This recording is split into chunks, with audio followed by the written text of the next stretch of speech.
Hello, I'm Adam. I'm going to be talking about the work that I've been doing with these wonderful people at the bottom, Maria Mylova, Philip Brax, Carsten Vanderbroek, Cliff Burgess, and Ann Davis, and also Eleonora Di Valentino. And what I'm going to be presenting is something that we're all collectively interested in, which is centered around the kinetic interactions between multiple scalar fields in late-time cosmology. So I'm going to start by talking about how these two scalar fields, axions and dilatons, can play the role of dark matter and dark energy respectively. And then I'm going to talk about the interaction between the dilaton dark energy and the standard model and how this can give rise to implications for the Hubble tension and late-time observables. And then I'm going to investigate the kinetic interactions between these two scalar fields and how this can give rise to interactions between dark energy and dark matter that can't be achieved with potential interactions, and how these kinds of things can be constrained by implications in terms of late-time structure growth measurements. So I'll start by motivating why we think the kinetic interactions between multiple scalar fields in late-time cosmology might be interesting. And it comes from the observation that when you're modeling these things in late-time cosmology, you're typically doing it in the context of scalar tensor theory, which in the low-energy semi-classical limit of late-time cosmology behaves as some kind of derivative expansion. And that means you can write your effective field theory down like this, order by order in terms of the number of derivatives that terms have. And you expect the higher order terms to contribute less and less to your overall effective field theory. And that means that if you're looking for things that might give rise to deviations from general relativity in the low energy limit, which itself is a two derivative interaction, you're typically doing it by looking at these three leading order terms here.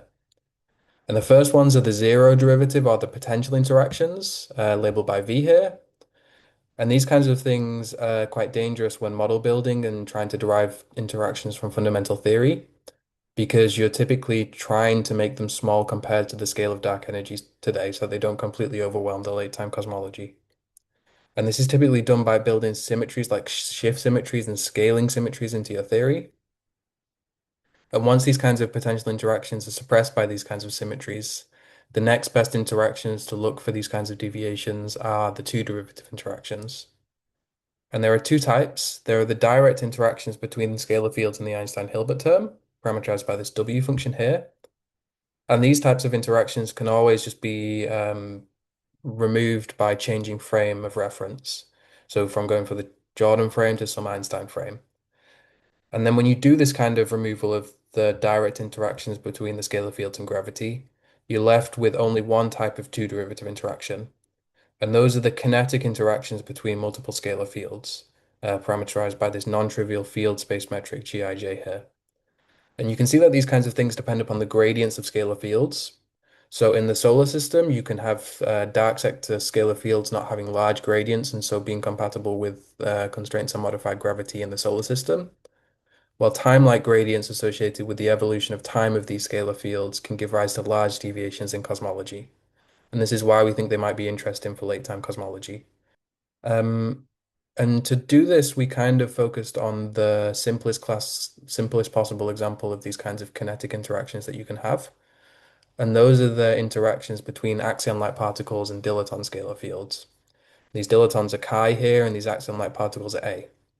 And you can see it's as simple as it possibly gets in terms of these kinetic interactions, as I've written down here, because the non-canonicalness of the kinetic term is only on one of the terms, it's the axion term, and it only depends upon the dilaton field, this kind of W function here.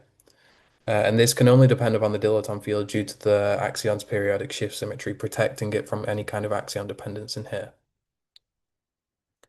So they're as simple as it possibly gets in terms of these kinetic interactions.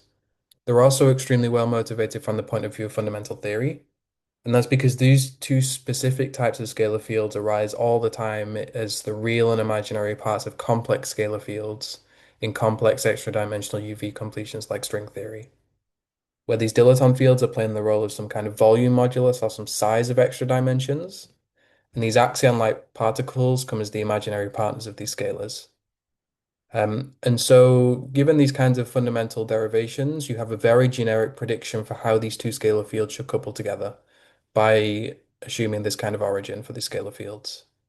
And in all derived cases, because of the exponential normalization of the real part of these complex scalars, you always find that this W function here, which is the kinetic interaction, acquires some exponential dependence on the dilaton field.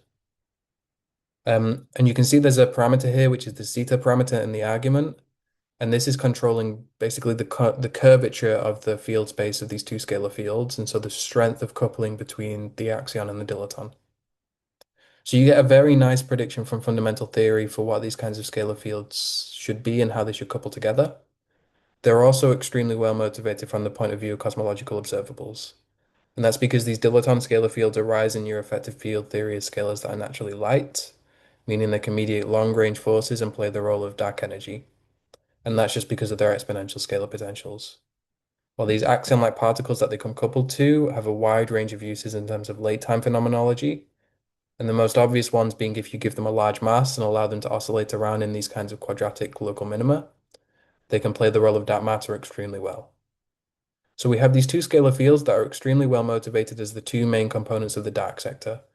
And we wanted to understand what these kinds of things would give rise to in late-time cosmology when you plug in these kinds of kinetic interactions predicted by fundamental theory.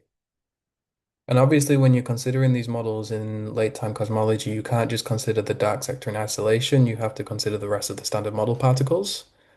And given that these kinds of dilaton fields arise from some kind of extra-dimensional origin, you find there's a very generic prediction for how they should couple to the rest of the standard model. What you find is that the standard model particles should all depend upon some Jordan frame metric related to the Einstein frame one by this exponential conformal transformation. And what that means when you boil it down is that the masses of all of the non-relativistic standard model particles like baryons and electrons should pick up an exponential normalization dependent upon the dilaton field like this. And that is basically everything that you need to specify for late-time cosmology in these models. How the standard model couples to the dilaton dark energy scalar, the curvature of the field space coming from the kinetic interactions between these two axion-like particles and dilaton scalar fields, and also the scalar potentials that you choose for these two dark sector fields. And we do something a bit more complicated for the prefactor of the dilaton's exponential scalar potential like this. And the reason that we do this is to try and marry what's already been done in terms of late time string phenomenology with these kinds of extra dimensional scalar fields. So what they find when they do compactifications is that the steepness of the scalar potential of your dilaton fields ends up being extremely large. So this lambda parameter is always very large. And it's too large to allow the dilaton to remain stable in late time cosmology.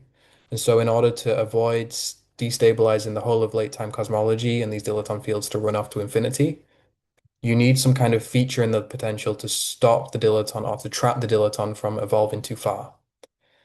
And this is typically done by remaining agnostic about the specific mechanism that gives this kind of feature and just tailor expanding around the minimum of some kind of local minimum like this up to quadratic order.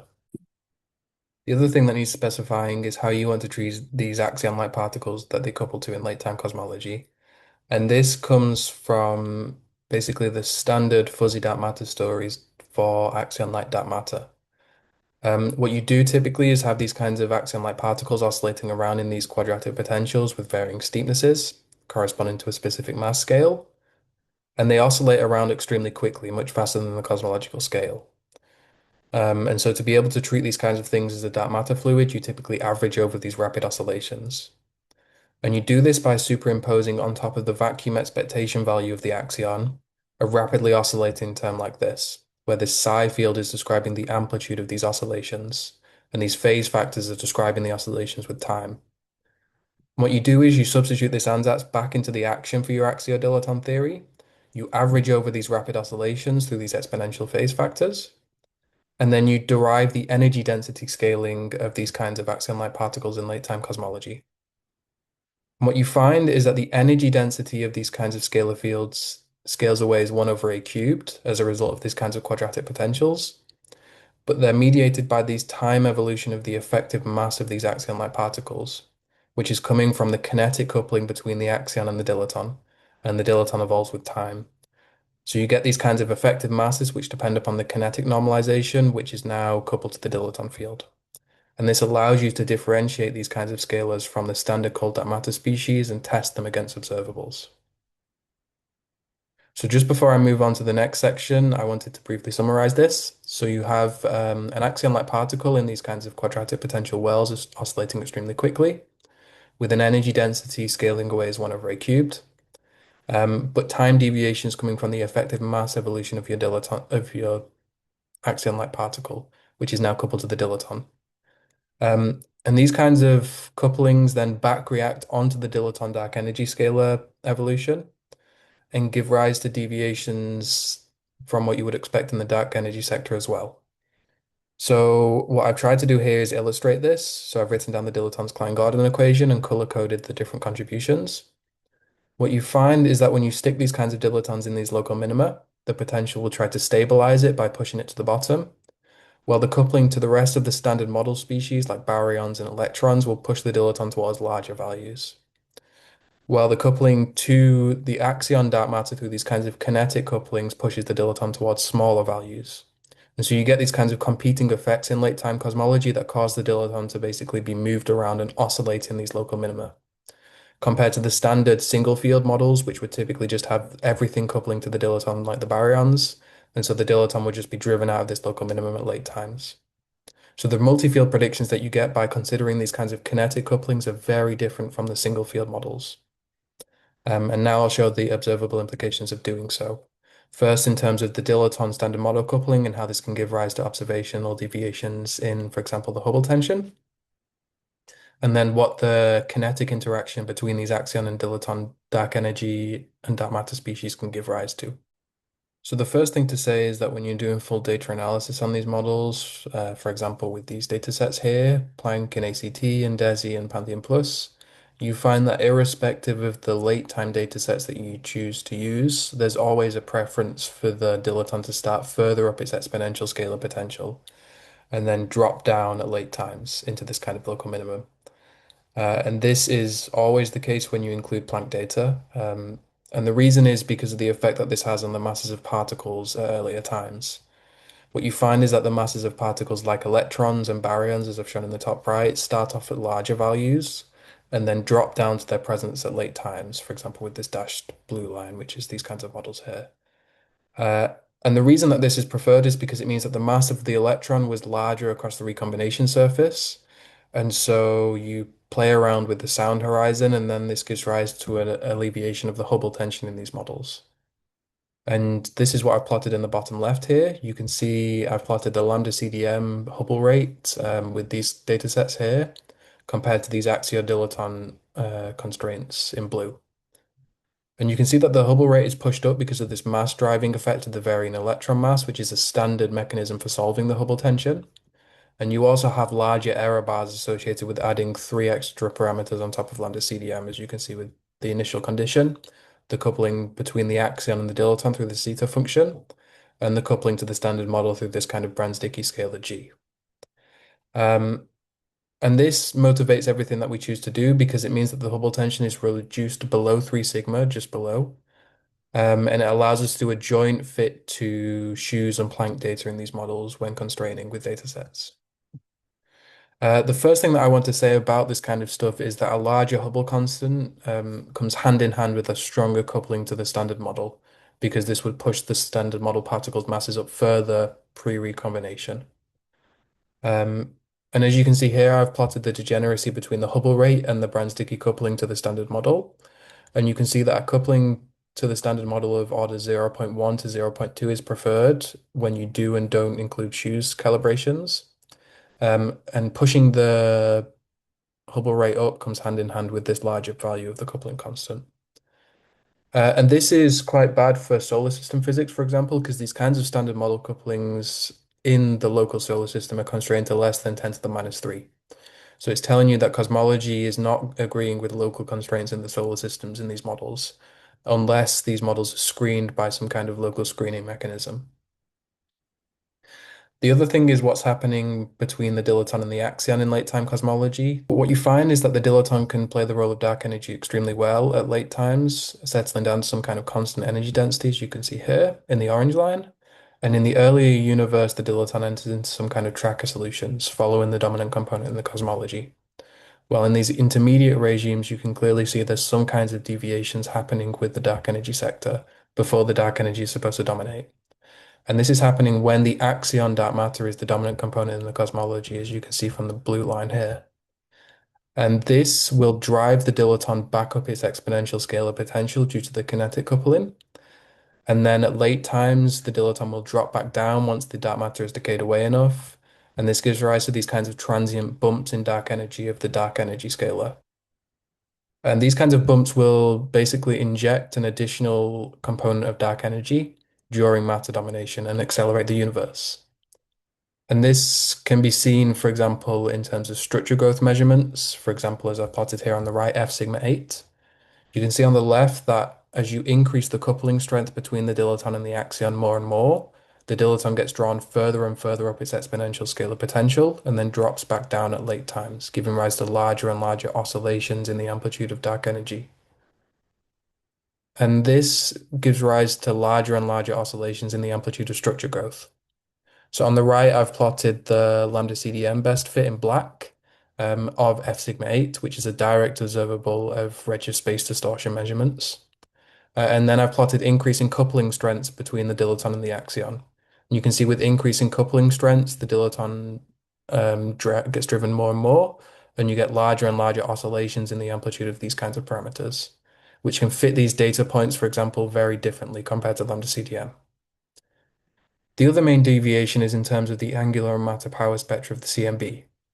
What you find is that because these deviations are happening at relatively late times with the dark energy scalar, they manifest on the small multipole region of the angular power spectrum and give rise to these larger and larger integrated Sachs-Wolf effects at late times.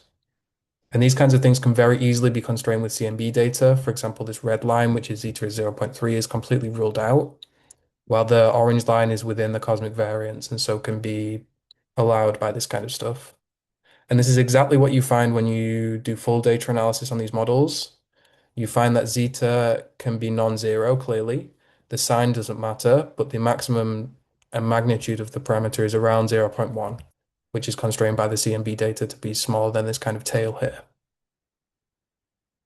And you can see the initial condition is also preferred to be away from zero, but not too far from the local minimum. You can see the local minimum is at 74 here, and around it you have around 0.3 M-Planck deviations. So cosmology is dictating that these kinds of things can give rise to non-negligible deviations in the dark sector. And this can most readily be seen in terms of the effective equation of state for dark energy. So what I've done on the left here is I've plotted the effective equation of state for dark energy versus redshift. And you can see the effective equation of state is just the intrinsic dilaton one plus the coupling energies, which are forcing the other species to deviate from their 1 over a cubed scaling. Which allows you to directly compare, for example, against the DESI results, which all assume the 1 over a cube scaling for dark matter and baryons. And you can see that there's a preference for a crossing in the phantom divide line for these kinds of effective equation of states with very different redshifts depending upon what dataset you use. So with choose calibration is the dashed blue line here, and without is the solid blue. And very different compared to the standard W0, WA exponential quintessence kinds of models, which have redshift crossing or phantom divide line crossings at much smaller redshifts, as you can see here. But this turns out that it doesn't actually fit the data much worse as a result of these kinds of changing redshifts of phantom divide line crossings. And the problem is that when you have these kinds of varying electron mass models, when you try to constrain them with data, all of them become massively preferred compared to lambda CDM, as you can see with the phenomenological parameterisations down here and the exponential quintessence and these Axion-dilaton models up at the top here. Um, and this just basically is reflecting the fact that the data is not good enough to constrain differing dynamical dark energy models in the presence of varying fundamental constants as well yet. So we hope with future data to be able to differentiate between the parameterizations in these kinds of models. So what I spoke about in this talk is that you can allow these kinds of Axion-dilaton cosmologies to explain the different components of the dark sector, and the interactions between them can give rise to oscillations in the amplitude of structure growth and deviations in the CMB. And we found that these kinds of models can fit the cosmological data very well, but unscreened from solar system and local experiments, like for example the Cassini probe, and you can't differentiate between the phenomenological parameterizations and the full models for these kinds of things at the moment with current data sets. Thanks for listening.